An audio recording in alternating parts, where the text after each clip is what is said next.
My daughter-in-law handed me a nursing home brochure and said, "Take a look with love, it's just a suggestion." At the real estate meeting, she found out the apartment they lived in was no longer theirs. "Your presence here means so much to me.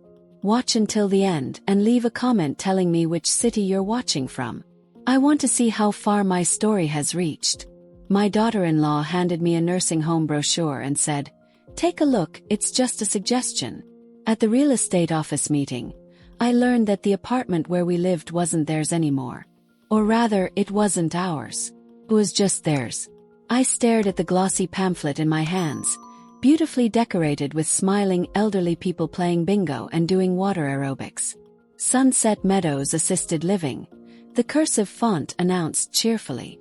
Inside, there were pictures of small rooms with hospital-like beds and shared bathrooms. The cheapest option started at $3,800 a month. "I thought you might want to look into this," Amanda said. Her voice sweet as honey but her eyes cold as ice. "You know, for the future." I swallowed the lump in my throat. Just 2 years ago, after Harold's death, I had sold our home of 30 years, the home where we had raised our son Ryan, to help them buy a larger apartment downtown. The agreement was simple. I would contribute most of the money, and in return I would have a place to live with them for the rest of my life. "What's this about, Amanda?" I asked, my voice surprisingly steady despite the trembling in my hands. "Oh, Deborah, don't make a big deal out of it," she laughed, flipping her perfectly highlighted hair. "It's just an option. You're getting older and eventually you'll need specialized care. Ryan and I have been talking and we think it might be better for everyone." Before I could respond, she glanced at her watch and gasped dramatically. "Oh, look at the time. I have to pick up the kids from soccer practice. We can talk about this later." And just like that, she was gone, leaving me sitting alone at the kitchen table, holding a brochure that might as well have been a death sentence. 4 days afterward, I couldn't sleep. Every time I closed my eyes, I saw those sterile rooms, imagined myself sitting alone, waiting for visitors who would never come. I tried to talk to Ryan about it, but he was always too busy or too tired from work. Then came the meeting at City Realty. It was supposed to be routine, just signing some paperwork for the property tax adjustment. I'd gone alone because Ryan and Amanda were tied up with the kids' activities. "Mrs. Wilson, I just need your signature here to confirm you understand you're not listed on the deed," the young agent said, sliding a document across the table. I blinked, confused. There must be some mistake. I contributed over 70% of the purchase price for this apartment. The agent looked uncomfortable.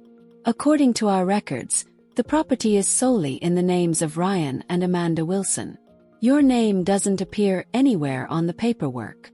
My heart sank as the truth crashed down on me. The apartment I'd poured my life savings into, $320,000 from the sale of my home, wasn't mine at all. No wonder Amanda had been so eager to show me that nursing home brochure. They were planning to ship me off and keep everything for themselves. I somehow made it through the rest of the meeting on autopilot, signing where I was told while my mind raced with questions. How could my own son do this to me? Had they planned this from the beginning, or was it Amanda's idea after I moved in? The walk home felt endless. Each step was heavier than the last, the spring chill seeping into my bones. The apartment building loomed ahead, a modern high-rise with a doorman and a fancy lobby. I remembered how excited Ryan and Amanda had been when they found it. "It has a guest room perfect for you, Mom," Ryan had said enthusiastically. "You'll have your own space." Your own space. Not a home. Just a temporary room that they could reclaim whenever they wanted. As I rode the elevator up to the 12th floor, I realized that my own space had been shrinking since the day I moved in. First, my furniture was too outdated for their modern apartment. Then, my photographs and keepsakes were cluttering up the living room. Gradually, I'd been contained to my small bedroom, all my possessions crammed into one closet and a single dresser. I stepped into the empty apartment, the silence wrapping around me like a shroud. Standing in the middle of the living room, a room filled with furniture I'd helped pay for, I'd never felt more alone. The nursing home brochure was still on the kitchen counter where I'd left it. I picked it up again, studying those artificially happy faces, and suddenly understood with crystal clarity. I wasn't family anymore. I was a problem they needed to solve. That night, as I heard Ryan and Amanda come home, their voices low as they spoke about me in the hallway, I made a decision. I wouldn't go quietly. I might be 65, but I wasn't dead yet. And I certainly wasn't going to let them throw me away like yesterday's garbage. I just needed to figure out how to fight back. I spent that night tossing and turning, my mind racing with painful realizations. How had I not seen this coming? The signs had been there all along. The way Amanda would sigh heavily whenever I entered a room, how my grandchildren were suddenly too busy to spend time with me, the gradual disappearance of my belongings from common areas. The next morning, I waited until Ryan and Amanda took the kids to school before I started searching. I needed evidence, something concrete to confront them with. It felt wrong snooping through their things, but they had left me no choice. In Ryan's home office, I found nothing useful, just work documents and children's artwork. I was about to leave when I noticed his cell phone on the desk. He must have forgotten it in his rush to leave. My hand hovered over it, hesitant. I had never invaded my son's privacy before, but desperate times called for desperate measures. The phone wasn't locked, another sign of how little they thought of me. They didn't believe I'd ever check. With trembling fingers, I opened his messages, and my heart shattered all over again. There were dozens of texts between Ryan and Amanda discussing me, dating back months. I scrolled through them, each one more painful than the last. "Mom's getting more difficult," Ryan had written 3 months ago. "She asked about her name being on the apartment again. Just keep putting her off," Amanda replied. "Once she's at Sunset Meadows, it won't matter." Another exchange from just 2 weeks ago. "I spoke with the director at Sunset Meadows," Amanda texted. "They have an opening next month. I gave your mom the brochure today." "How did she take it?" Ryan asked. "Like you'd expect. Dramatic as usual. But we need to move on this, Ryan. Your mom's money is tied up in this apartment, and we need to access it for the kids' college funds." I felt physically ill reading those words. They weren't just planning to move me to a home. They were after what remained of my money. The money I'd contributed to buy this apartment. Money I'd intended to leave to my grandchildren someday. I heard the front door open and quickly put the phone back exactly as I'd found it, slipping out of the office just as Ryan rushed in. "Forgot my phone," he said, barely acknowledging me as he grabbed it from the desk. "Late for a meeting." He hurried out and I stood there shaking.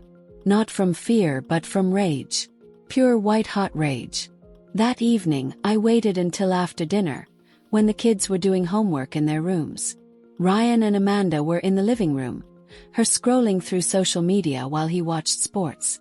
"I'd like to talk to you both," I said, my voice stronger than I felt. Amanda barely glanced up from her phone. "Can it wait, Deborah? This isn't a good time." "No, it can't wait."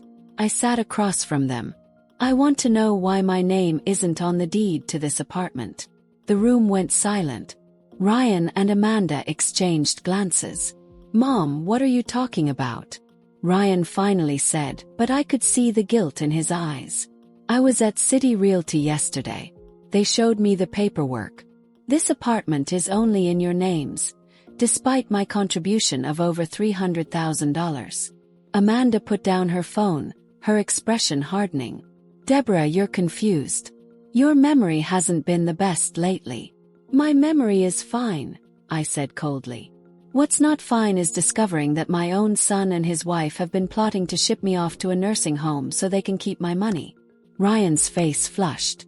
"That's not what's happening, isn't it? Then explain these." I held up my phone, displaying the screenshots I'd taken of their text messages while Ryan was at work. Amanda's face went from shocked to furious in seconds. "You went through our private messages. How dare you? How dare I?" I laughed bitterly. "You stole my life savings, planned to dump me in a home, and you're upset about privacy?" Ryan looked trapped. his eyes darting between his wife and me. "Mom, it's complicated. The housing market, the kids' college funds." "Stop it, Ryan," I cut him off. "Just stop. This isn't about the housing market. This is about you and Amanda deciding my life and my money belong to you." Amanda stood up, her face contorted with anger. "This is why we need to consider other options for you. You're becoming paranoid, unstable." "Ryan, tell her." My son looked at me, then at his wife, then down at his hands. In that moment I knew exactly where I stood. "It was your idea, wasn't it?" I asked quietly. "To take my money and put me in a home. Ryan wouldn't have thought of it himself." "That's absurd," Amanda hissed. "Ryan, are you going to let her talk to me this way?" Ryan still wouldn't meet my eyes. "Mom, nobody's trying to steal from you. But Amanda's right, you have been more forgetful lately. Maybe you need more care than we can provide." "I'm not forgetful, Ryan. I'm inconvenient. There's a difference." I stood up, suddenly feeling very tired. "I want my money back. All of it. I'm not staying where I'm not wanted." Amanda laughed, a cold, cruel sound. "And where exactly will you go? Your name isn't on the deed, Deborah. There's no formal record of your contribution. It was a gift to your son, legally speaking." The smugness in her voice told me everything. They had planned this from the beginning, counting on my trust in my only child to blind me to the paperwork I should have insisted on. "We'll see about that," I said, turning to leave the room. "Mom, wait," Ryan called, finally showing some backbone. "Let's talk about this rationally." I paused in the doorway, not turning around. "I've been rational for 2 years, Ryan. I've tolerated the way you both treat me, how you've gradually pushed me aside in my own home, a home I paid for. I've been patient while Amanda convinced my grandchildren that spending time with me is a chore. But I'm done being rational. I'm done being patient. And most of all, I'm done being a fool." I walked away, closing my bedroom door behind me, my mind already racing with what to do next. One thing was certain. I might have lost this battle, but the war was just beginning. The weeks that followed our confrontation were some of the loneliest of my life. The apartment that had never fully felt like home now felt like a prison. Ryan and Amanda barely spoke to me, communicating only when absolutely necessary, with tight smiles and cold voices. "We're having guests for dinner tonight," Amanda announced one morning. "It would be better if you ate in your room." "Better for whom?" I wanted to ask but didn't. Instead, I nodded silently and retreated to my increasingly bare bedroom. Over the past month, various possessions of mine had mysteriously disappeared. My collection of porcelain figurines that had been temporarily stored in the hall closet. Photo albums from when Ryan was a child that I'd kept in the living room bookshelf. Even my favorite reading chair had been moved to the children's playroom, replaced by Amanda's exercise bike.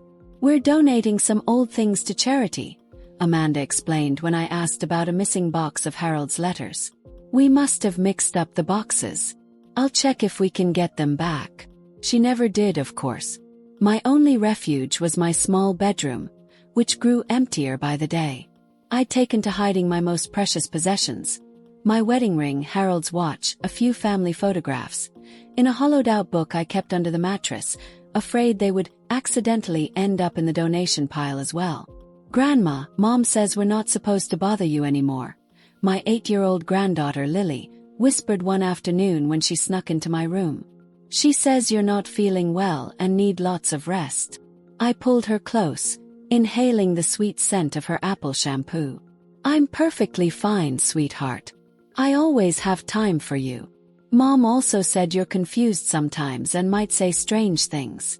Lily's innocent eyes watched me carefully. "Are you confused, Grandma?" My heart broke at her words. "No, honey. I'm not confused at all." After she left, I sat on my bed and wept silently. They were turning my own grandchildren against me, planting seeds of doubt about my mental faculties. I knew exactly what they were doing. It was a classic tactic in elder abuse. Make everyone believe the elderly person is losing their mind, and no one questions when they're shipped off to a home. That evening, I overheard Amanda on the phone with someone. Her voice deliberately low. Matthews has an opening next Tuesday. Yes, she's been increasingly erratic. Talking about money we supposedly owe her. We're worried about her mental state. They were setting up a psychiatric evaluation, no doubt hoping for a dementia diagnosis they could use against me. I needed to act fast. The following day, I used the excuse of a hair appointment to leave the apartment. Instead, I went to my regular doctor, Dr. Phillips, who had been treating me for over a decade. Deborah, your test results are excellent, Dr. Phillips said after a thorough examination. Blood pressure, cholesterol, cognitive function. All perfectly normal for a woman your age. Better than normal, actually. Could you put that in writing for me? Yes. A complete bill of health, especially regarding my mental state. She raised an eyebrow but didn't question me further. Course. Is everything all right at home? I hesitated, then decided to trust her. My son and daughter-in-law are trying to put me in a nursing home. They're suggesting I'm mentally unfit. Phillips' expression hardened. Unfortunately, I see this more often than you'd think. Let me make this report extremely thorough. Armed with Dr. Phillips' clean bill of health, I felt slightly more confident. But my situation at home continued to deteriorate. One evening, Ryan and Amanda hosted a dinner party for some friends from their country club. Despite being told to stay in my room, I decided to make an appearance, wearing my best dress and a string of pearls Harold had given me for our 30th anniversary. Mom, Ryan hissed when I entered the dining room. We thought you weren't feeling well. I'm feeling perfectly fine, I said, smiling at their guests. Hello, I'm Deborah, Ryan's mother. Amanda's face tightened. Deborah hasn't been herself lately, she said to the table at large. She's having some memory issues. Actually, I replied, my voice steady. I just had a complete physical and cognitive assessment. My doctor says I'm in excellent health, both physically and mentally. An uncomfortable silence fell over the table. Mom's been having a hard time since Dad died, Ryan explained, avoiding my eyes. Sometimes she gets confused about things. Like who owns this apartment? Ask pointedly. Or where my possessions keep disappearing to. See what I mean? Amanda laughed nervously. These paranoid episodes come and go. We're looking into some care options that might be better suited for her needs. The guests shifted uncomfortably in their seats, uncertain how to respond. I realized with painful clarity that no one at that table would believe me over my son and his wife. To them, I was just a confused old lady, a burden on my successful son. Later that night, I heard Ryan and Amanda arguing in their bedroom. We need to speed this up, Amanda was saying. She's becoming a liability. What if she starts telling people about the money? What do you want me to do? Ryan sounded defeated. She's my mother. She's manipulating you like she always has. That stunt tonight was just for attention. We need to make the appointment with Dr. Matthews and get this taken care of. I pressed my ear against the wall, my heart pounding. Once we have the diagnosis, Amanda continued, we can get power of attorney. Then we can make the decisions that need to be made. I stumbled back to my bed, a new kind of fear gripping me. They weren't just trying to put me in a home. They were trying to take control of my life completely. If they got power of attorney, I would lose everything. My autonomy, my dignity, what little remained of my assets. As I lay in bed that night, staring at the ceiling, I felt utterly alone and increasingly desperate. I had no idea who to turn to or where to go. All I knew was that I was running out of time. Some moments in life arrive like thunder, sudden, jarring, changing everything in their wake. For me, that moment came on a rainy Tuesday afternoon at Riverside Medical Center. I'd gone there for my appointment with Dr. Matthews, the psychiatrist Amanda had scheduled for me. Ryan had insisted on driving me, hovering at my side like I might wander off if left alone. I knew exactly what they were hoping for. A diagnosis they could use to control me, to justify shipping me off to Sunset Meadows. As we sat in the waiting room, I clutched my purse tightly, inside which rested Dear Philip's medical report and a small notebook where I documented every instance of Amanda's manipulative behavior. Mrs. Wilson. A nurse called, glancing between Ryan and me. I stood up, and Ryan immediately rose with me. "I'd prefer to go in alone," I said firmly. Ryan frowned. "Mom, I should be there. To help explain." "Explain what exactly?" Kept my voice steady. "I'm perfectly capable of speaking for myself." The nurse looked uncomfortable. "It's standard procedure for the initial consultation to be one-on-one. Family members are usually called in later." Ryan reluctantly sat back down, and I followed the nurse through a set of double doors, down a long hallway lined with examination rooms. She led me into a small office where a middle-aged woman with silver-streaked hair and kind eyes was reviewing a chart. "Mrs. Wilson, I'm Dr. Eleanor Matthews." She extended her hand. "Please have a seat." I sat down stiffly, bracing myself for an interrogation designed to prove my incompetence. Instead, Dr. Matthews set aside her chart and studied me thoughtfully. "Before we begin, Mrs. Wilson, I'd like to know why you think you're here today." The question caught me off guard. "My daughter-in-law believes I'm developing dementia. My son seems to agree with her." Dr. Matthews nodded. "And what do you believe?" "I believe they want control of my money and want to put me in a nursing home." Instead of dismissing me, Dr. Matthews leaned forward. "Can you tell me why you think that?" I hesitated, then opened my purse and pulled out Dr. Philip's report and my notebook. "My regular physician gave me a clean bill of health last week," I said, handing her the report. "And I've been documenting the ways my son and daughter-in-law have been isolating me, removing my belongings, and undermining my credibility with friends and family." Dr.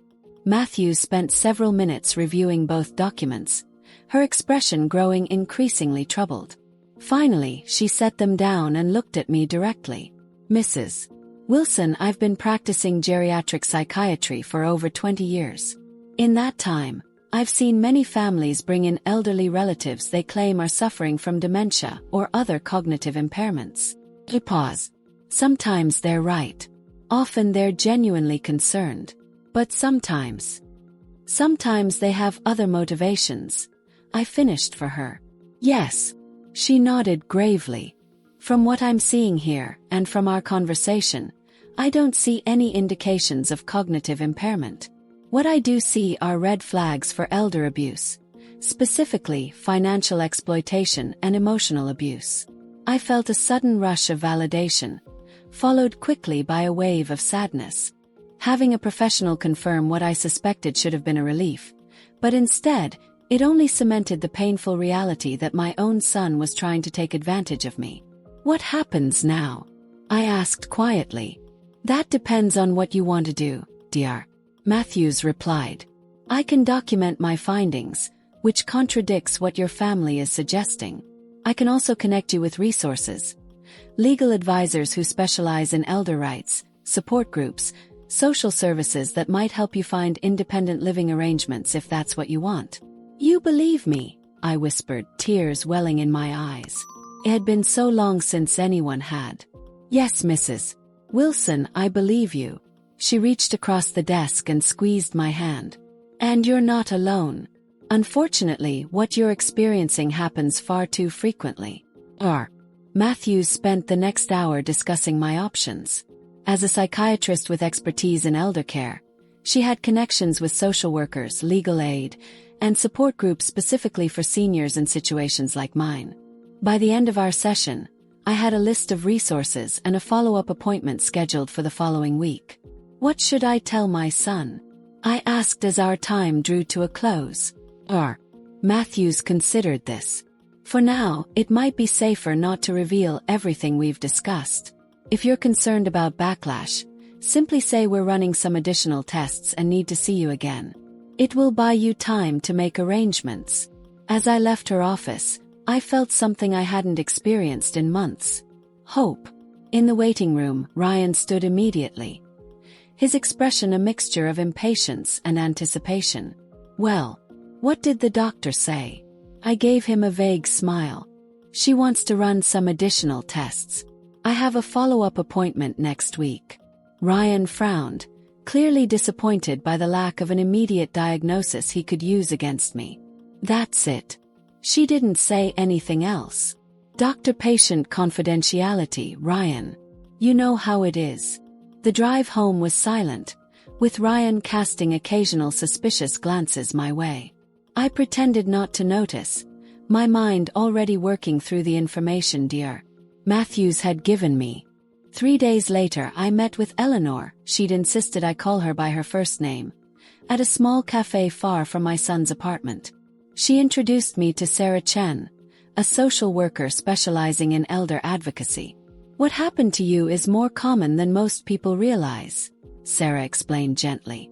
Adult children taking financial advantage of their parents, especially widows and widowers, happens with alarming frequency. I never thought Ryan would do something like this, I admitted, the pain still fresh. I keep wondering where I went wrong as a mother. You didn't do anything wrong, Eleanor insisted. The choice to exploit you was his, influenced heavily by his wife from what you've described. Sarah nodded in agreement. Our first priority is getting you safely out of that environment and securing your financial independence. Based on what you've told us about your contribution to the apartment purchase, we have legal avenues to explore. For the first time since receiving that nursing home brochure, I felt a glimmer of control returning to my life. I wasn't powerless. I wasn't alone. And most importantly, I wasn't going to let them win. Tell me what I need to do, I said, straightening my shoulders. I'm ready to fight back. The next few weeks passed in a blur of quiet planning and careful documentation. On the surface, I maintained the role of the compliant, slightly confused mother who was grudgingly accepting her fate. Meanwhile, I was building my escape plan brick by brick. Sarah Chan had connected me with Jason Hirsch, an attorney who specialized in elder law. Our first meeting took place at a small cafe 3 blocks from my doctor's office. I told Ryan and Amanda I had a follow-up appointment, but instead spent 2 hours outlining my case to Jason. The good news, Jason said after reviewing my documents, is that you have clear evidence of your financial contribution to the apartment purchase. The bad news is that your name isn't on any of the paperwork. So I have no legal claim. My heart sank. I didn't say that. Jason's eyes gleamed with determination. We have bank records showing the transfer of funds from your account to Ryan's. We have text messages where they discuss using your money for the apartment and then planning to put you in a home. And we have evidence of emotional abuse and isolation tactics. It's enough to build a case for financial exploitation of an elder. I winced at the word elder, but nodded. What's our next step? First, we need to get you out of that apartment safely, with your important documents and valuables. Then we file for financial restitution. Getting my documents wasn't difficult. I'd already begun gathering them, storing my birth certificate, social security card, and financial records in the hollow book under my mattress. The challenge would be finding somewhere to go. As if reading my thoughts, Eleanor called me the next day. I've been thinking about your situation, Deborah. My sister owns a small garden apartment that she rents out short-term. It's vacant right now, and she's willing to let you stay there while we sort things out. I couldn't impose, I began. It's not an imposition. Nancy's been looking for a tenant anyway, and this way you'd have a safe place to land. It's not fancy, but it's clean and in a good neighborhood. I swallowed hard, overwhelmed by the kindness of these women who had been strangers just weeks ago. Thank you, Eleanor. I don't know what to say. Say you'll take it. The apartment is available whenever you're ready to make your move. With a destination secured, we set a date. Jason advised me to leave while Ryan and Amanda were at work, taking only what I could carry in a single trip to avoid arousing suspicion. The rest could be dealt with through legal channels later. The morning of my departure arrived with a strange sense of calm. Ryan and Amanda had left early for a charity breakfast, taking the children with them. I packed methodically. Clothes, medications, my hidden documents, the few pieces of jewelry I had managed to keep, and Harold's watch. Everything fit into one suitcase and a shoulder bag. As I zipped the suitcase closed, I felt a presence in the doorway. I turned to find Lily standing there, watching me with solemn eyes. "Are you going somewhere, Grandma?" My heart stuttered. "Lily, sweetheart. I thought you were with your parents." I said I had a tummy ache so I could stay home. "I heard them talking about sending you away. Are you leaving us?" I sat on the edge of the bed and patted the space beside me. Lily came and nestled against my side, her small body warm and trusting. "I am going away for a little while," I admitted. "But not because I want to leave you. Is it because Mom and Dad are being mean to you? I heard them talking when they thought I was asleep. Out of the mouths of babes. Your Mom and Dad and I have some grown-up disagreements to work out. But I want you to know something very important." I took her hands in mine. "I love you and your brother more than anything in the world, and that will never change, no matter where I am." Lily's eyes filled with tears. "Will I see you again?" "Course you will. I promise." She nodded, then reached into her pocket and pulled out a small, slightly squashed origami crane. "I made this for you in art class. It's supposed to bring good luck." I carefully took the delicate paper bird, my vision blurring with tears. "It's beautiful, Lily. I'll keep it with me always." After Lily reluctantly returned to her room, I placed the crane in my purse alongside my most precious documents. Then I took one last look around the room that had never truly been mine and walked out the door. Eleanor was waiting downstairs in her sensible blue sedan. "Ready?" she asked as I approached. "As ready as I'll ever be." As we drove away from the building, I didn't look back. There was nothing there for me anymore except painful memories and betrayal. Nancy's garden apartment turned out to be a charming one-bedroom unit on the ground floor of a converted Victorian house. It had a small private patio overflowing with potted plants and a cozy living area with a pull-out couch. "It's perfect," I told Eleanor as she helped me settle in. "I can't thank you and Nancy enough." "You can thank us by taking care of yourself," Eleanor replied. "The rest we'll handle one step at a time." That evening, as I sat alone in my new temporary home, my phone buzzed with a text from Ryan. "Where are you? We got home and you're not here." I didn't respond. 10 minutes later he called. I let it go to voicemail. He called 3 more times before leaving a message. His voice a mixture of anger and confusion. "Mom, what the hell? Where did you go? Amanda is freaking out. Call me back immediately." I turned off my phone and set it aside. For the first time in 2 years, I was free from their constant surveillance and manipulation. I felt lighter, despite the sadness weighing on my heart. Over the next few days, Ryan continued calling and texting, his messages evolving from angry demands to worried pleas, and finally to thinly veiled threats about calling the police to report me missing. Jason advised me to send a single text letting Ryan know I was safe but not revealing my location. I did so, then blocked his number. A week after I left, Jason filed our case seeking financial restitution for the money I'd contributed to the apartment purchase. The legal battle had begun, and for once, I was the one in control. 2 months later, I stood on the small patio of my new apartment, watering the geraniums I'd planted. They were just beginning to bloom, splashes of bright red against the terracotta pots. A fitting symbol, I thought, of my own rebirth. The legal battle with Ryan and Amanda had been settled out of court, much to their dismay. When faced with the evidence we'd gathered, the bank statements, the text messages, the medical reports proving my sound mental health, they'd had little choice but to agree to terms. I received $280,000 of the $320,000 I'd contributed to their apartment purchase, a compromise I accepted to avoid dragging things out further. That money, combined with my modest savings and Social Security, had allowed me to secure this small but sunny one-bedroom apartment in a senior-friendly community just outside the city.